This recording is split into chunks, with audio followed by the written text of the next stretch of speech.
We're going to talk about adding non-perpendicular vectors. So here's a coordinate grid, and let me show you what I mean by non-perpendicular vectors, or two non-perpendicular vectors. Here's one vector, and maybe it's 10 units long at, let's say 20 degrees, right? And then there's another vector, maybe this one is down here, and maybe it's at 290 degrees, and maybe it's 8 units long, right? And we want to know what the resultant of those two vectors would be. Well, that's not that hard to do because we can just use the parallelogram method, and so we can draw another equal line over here, and then we can have our resultant vector, which should end up over here somewhere. Hard to see exactly where because I'm not a very good artist right now. So, you know, we know the resultant vector is going to end up somewhere in between those two, but we can't just do Pythagorean theorem here because that's not necessarily 90 degrees in between those two vectors, so it's not a right triangle. So, what do? The simplest thing to do is to take each of these vectors and isolate them, and let's break each one up into components. So we've got this one that is 10 units at 20 degrees. So let's find the x and y components of this vector. The x component is going to be about this much. The y component is going to be about this much. We'll call this x1 and y1. We're going to do a similar thing down below with this vector. This vector, well, we said it was 290 here, so that leaves what, 70 degrees here. Alright, so here's our vector, and we know this is 8. So we can find the x component and the y component. We'll call this x2 and y2. Now, what we want to do is then just add the x's and add the y's, because vectors that are in the same direction, left and right or up and down, we can just add. So let's do this. This is pretty easy trig. I think most of you agree that this is pretty simple. So to find the x component, what is it? x1 is just going to be 10 cosine of 20, and then y1 is going to be 10 sine of 20. And those end up being about 9.3 and about 3.4 respectively. So let's write, we've got those. So let's do the same down here for number 2. Well, x2 is going to be about 8 cosine of 70, and y2 is going to be about 8 sine of 70. And those turn out to be about 2.7 and about 7.5 respectively. So now what we can do is we can figure out the x and y components of our resultant vector. And this is just going to be x1 plus x2. And this is just going to be y1 plus y2. And we have both of those. So we'll just call that x here. Let's call that x and just call this y. So x is going to be, or maybe xf for x final.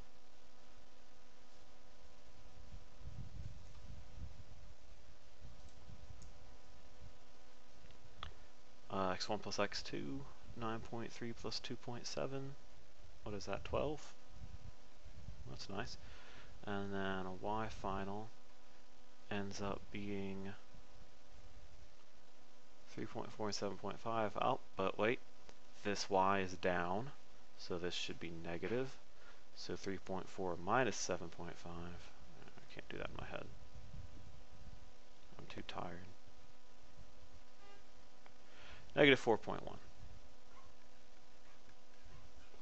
So those are our components of our resultant vector.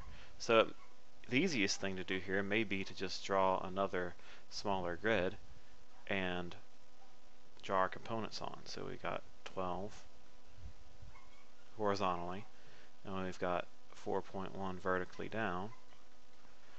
Well, we can translate that over here. It's still 4.1. And we can draw in our resultant like this.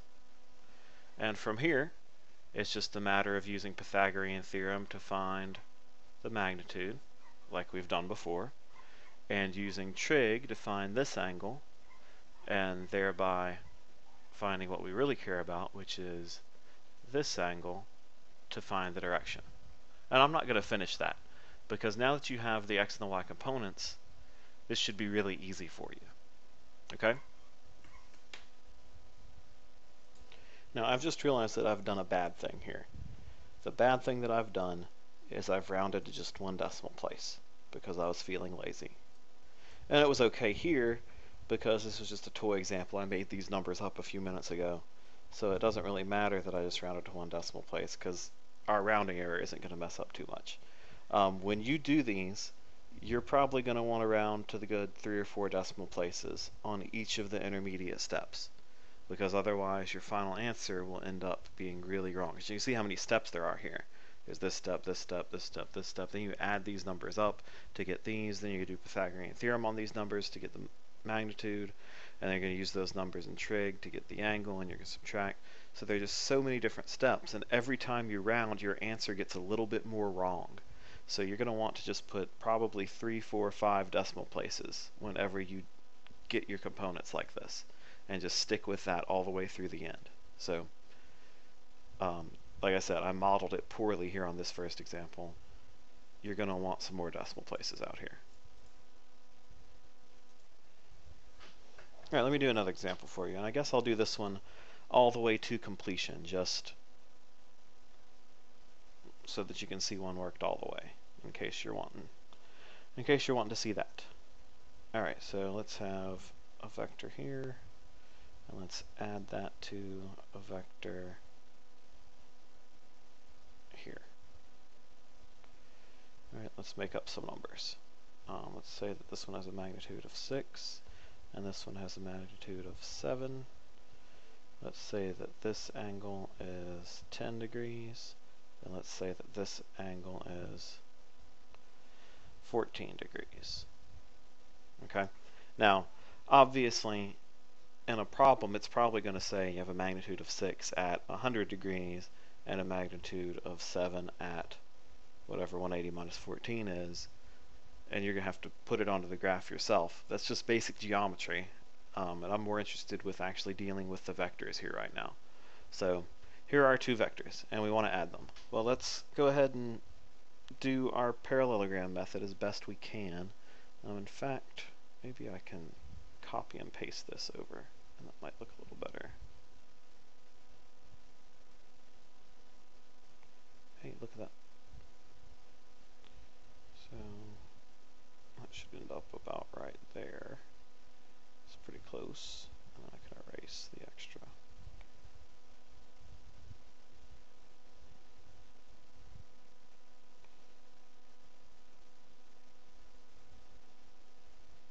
Alright, and then we know that the other one is just going to be like this, if we wanted it. And so our resultant ought to be, oh man, I can't draw.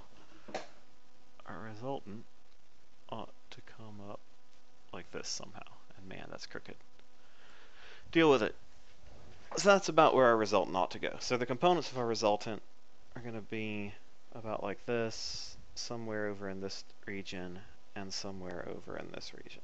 Okay, so that's what our components of our resultant should look like. So let's take our 2 component, or not component vectors, but our 2 starting vectors and break them into components. So we've got this one vector that's 6 units, and this is 10 degrees, so that means that this is 80 degrees. Alright, so I'm just going to make a triangle out of this.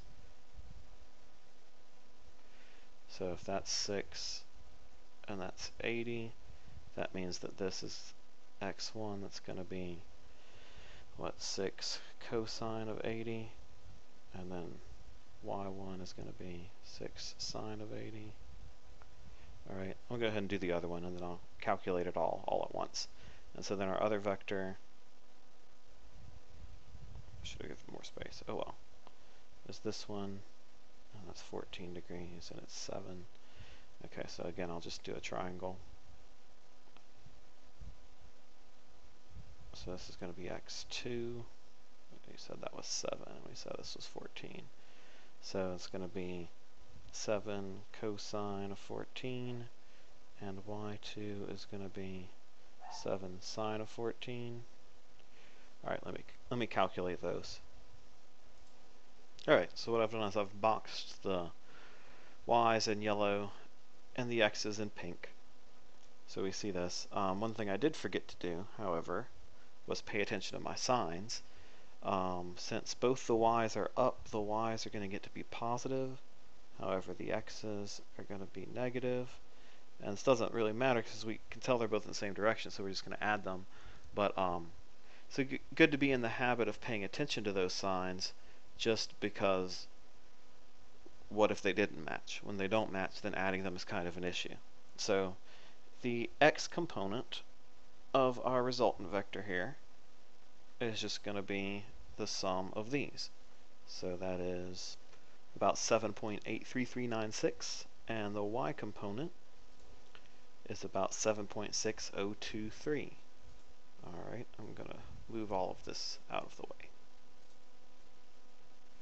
Oh, one thing I forgot, the x component really ought to be negative, oughtn't it? So, fine.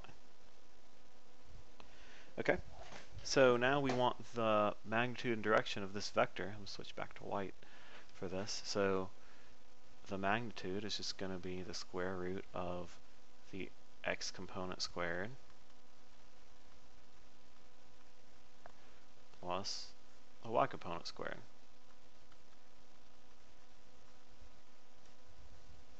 So the magnitude here is about 10.91631, which, considering our starting magnitudes, kind of makes sense, because obviously this vector is a lot longer than either of the vectors that we started with.